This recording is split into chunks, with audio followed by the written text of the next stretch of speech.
Each day, we bring you the storylines we think are overplayed or underplayed in the news. Our underplayed story today comes from Texas. Lieutenant Governor David Dewhurst made quite an interesting phone call to the Allen Police Department on August 3rd after a relative, it's his step-sister's daughter-in-law, was arrested. Now, here are some of the highlights.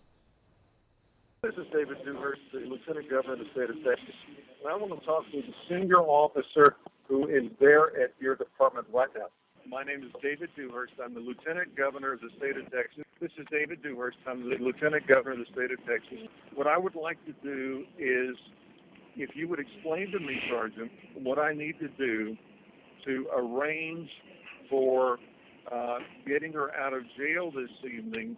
Sergeant, you don't know me, but I am every year the number one pick of all of the law enforcement agencies within Texas. David Dewhurst, Lieutenant Governor of the state of Texas. And guess what? After losing a 2012 Senate primary to Ted Cruz, he's running for re-election. We turn now to Evan Smith, editor-in-chief of the Texas Tribune, to give us some more context on this. Welcome, Evan. Thanks, Jackie. Thanks, Chris. So, Evan, how is this playing on the ground in Texas right now?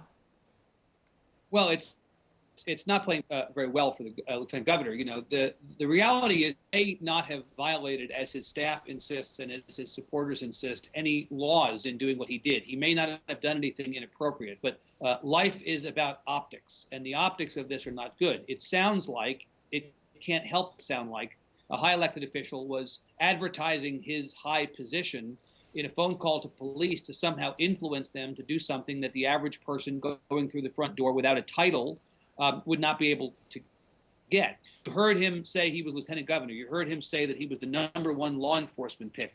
Elsewhere in the call, he references by name the head of the Texas Department of Public Safety, Steve McCraw, who is the highest ranking law enforcement officer in the state of Texas. He's basically over the Texas State Troopers. It's a fascinating thing with Dewhurst. He's got an opponent, State Senator Dan Patrick.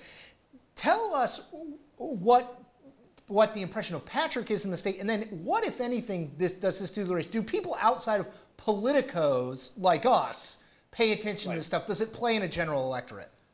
Well, first of all, let me tell you, he actually has three opponents and not just one. Before Dan Patrick, who is a radio talk show host and state senator, somebody who was Tea Party before Tea Party was cool, before he got in this race in the last couple of weeks, you had two other statewide elected officials who very brazenly and bravely decided to challenge a sitting lieutenant governor.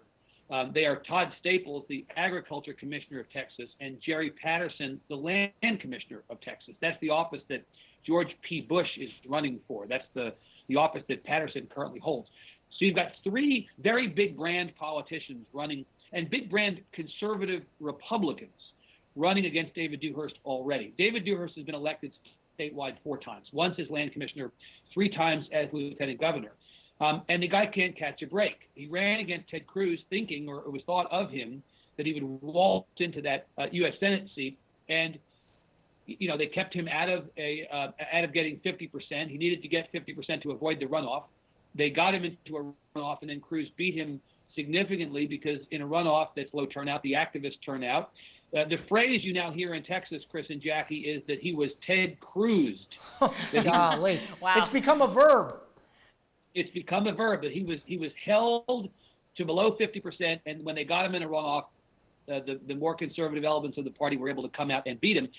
And all along, the concern for Dewhurst has been that he would be forced into a runoff in this race by Patrick or possibly by Staples or Patterson, who knows, and that he would be Ted Cruz again. You're beginning to hear lately, and especially in the last 12 to 24 hours, he could conceivably not even get into a runoff.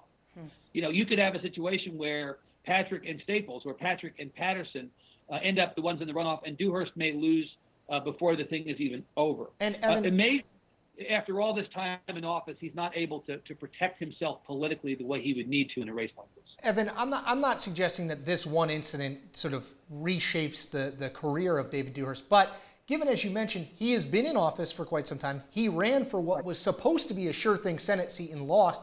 Any chance he says he's a very wealthy individual? Any chance he says, I'm done with all this? I've been predicting, Chris, for a year and never bet on the basis of my predictions, for sure. But I've been betting for a year that he's not going to run. Yeah. He has announced that he's running. He's put out fundraising materials. He's running. But I'm here to tell you that I stick by my prediction that he examines the prospects of not making it into a runoff or not winning election again. And he says, I don't need this. I saw what happened last time. I don't need this. Why the thing yesterday is so important is David Dewhurst lampooned and skewered and criticized during the race against Cruz as the emblem of privileged establishments. Cruz ran as the outsider, the insurgent. Dewhurst is part of the system that Cruz is looking to throw over. When a guy who has been in office for this long, who's worth $250 million in personal net worth, who even looks like that kind of a politician, he's one powdered wig away from being a founding father. He has that. The stereotype that Dewhurst's past actions and activities and personality, quite frankly, have fed into is only reinforced by the idea of some guy who has a high office picking up the phone and availing himself of an opportunity that the rest of the world would not have the chance to avail themselves of. I mean, that's really what we're talking about here. And so it only reinforces the stereotype that's already there, and that's never a good thing in politics. Evan, we're going to let it go there, but I think such an important point. Legal wrongdoing and political wrongdoing are not the same thing. Right. It's all about optics. That's exactly right. That is Evan Smith, editor-in-chief of the Texas Tribune, and a wonderful follow on Twitter. I follow him. Wonderful guy, a wonderful resource in Texas, and proving yet again that everything is bigger in Texas. That's our underplayed story of the day. You can let us know what you think of our pick on Twitter using the hashtag InPlay.